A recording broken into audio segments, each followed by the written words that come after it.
নমস্কার বন্ধুরা, আজ থেকে 22,94,722 জনকে ডাক। আজ শুনানি শুরু।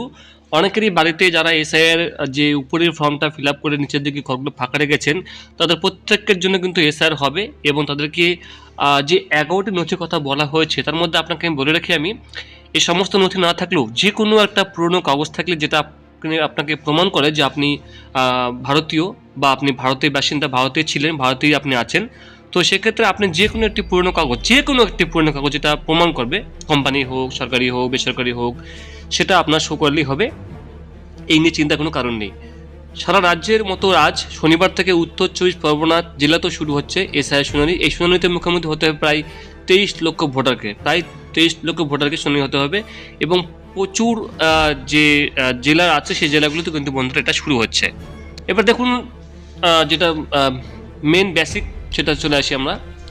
প্রতিটি জায়গায় নিরাপত্তার ব্যবস্থা করা হয়েছে। শুনানিতে কোন কোন নথি প্রয়োজন, দপ্তর বলছে কেন্দ্র, রাজ্য সরকার বা স্বশাসিত সংস্থার পরিচয়পত্র, পেনশনের কাগজ। 1987 মানে 1987 সালের আগের কেন্দ্র, রাজ্য সরকার, স্থানীয় প্রশাসন, ব্যাংক, পোস্ট অফিস, এলআইসি, সরকার অধিগৃহীত সংস্থার পরিচয়পত্র, শংসাপত্র বা অন্য যে কোনো নথি। অন্য এই জায়গাটাই কিন্তু বন্ধুরা আপনারা প্লাস পয়েন্ট পাচ্ছেন। সেই প্লাস পয়েন্টটা হচ্ছে যে অন্য যে কোনো নথি আপনাকে দেখাতে হবে 1987 সালের আগের আপনাকে দেখাতে হবে। এবং অনেকেরই দেখবেন 2002 সালের আগে রয়েছে। পশ্চিমবঙ্গের কথা বলছি আমি।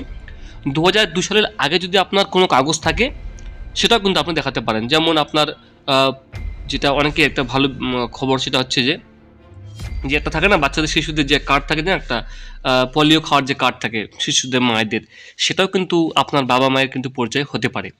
জন্মের শংসাপত্র, বিশ্ববিদ্যালয় বা স্বীকৃত বোর্ডের শিক্ষা শংসাপত্র, স্থায়ী জমি, বাড়ি ও বাসিন্দা শংসাপত্র, আপনার দাদুর দিদার সম্পত্তি থাকলেও কিন্তু আপনি দেখাতে পারেন বন্ধুরা।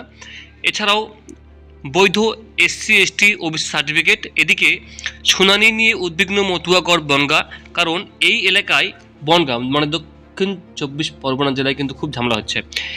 কারণ এই এলাকায় 1,34,762 জনকে ভোটারকে শুনানিতে হাজির হতে হবে। এর মধ্যে মতুয়াদের সংখ্যা 1,20,000। অন্যদিকে আজ থেকে হাওড়ায় শুরু হচ্ছে এসআইআর শুনানি প্রক্রিয়া। এটা প্রতিটি জেলায় হচ্ছে। কমিশন সূত্রে জানা গিয়েছে শুনানির জন্য উত্তর হাওড়ার 3টি, মধ্য হাওড়া 2টি, শিবপুরে 2টি করে ভেন্যুর আয়োজন করা হয়েছে। পাশাপাশি ব্লকগুলির ক্ষেত্রে প্রতিটি বিডিও অফিসে শুনানি হবে।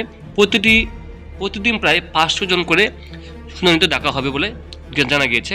প্রথম পর্বে জেলার 1,58,000 বাসিন্দাকে শুনানি ডাকা হয়েছে।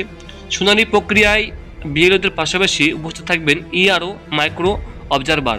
মানে এই যে শুনানিটা হচ্ছে এটা কিন্তু পুরো একটা ক্যামেরাবন্দি থাকবে, হ্যাঁ, এবং পুরো ছাঁকুনিভাবে ভালো করে কিন্তু বন্ধুরা, এটা যেহেতু এখানে নাম না উঠলে আপনার 14ই ফেব্রুয়ারি 2026 কিন্তু লিস্টে নাম উঠবে না, একটা ভাইটাল ব্যাপার এটা কিন্তু। তাই ফাইনাল লিস্টে নাম ওঠার আগে কিন্তু ডবল করে কিন্তু আপনার হিয়ারিং করা হবে, ঠিক আছে। আপনার যদি কোনো যথেষ্ট প্রমাণ না থাকে সেক্ষেত্রেও কিন্তু ক্রস চেকিং করে দেখা হবে যে আপনার অ্যাকচুয়ালি আপনি ভারতীয় কিনা, এটা কিন্তু একটা ক্রস চেকিং করা হবে।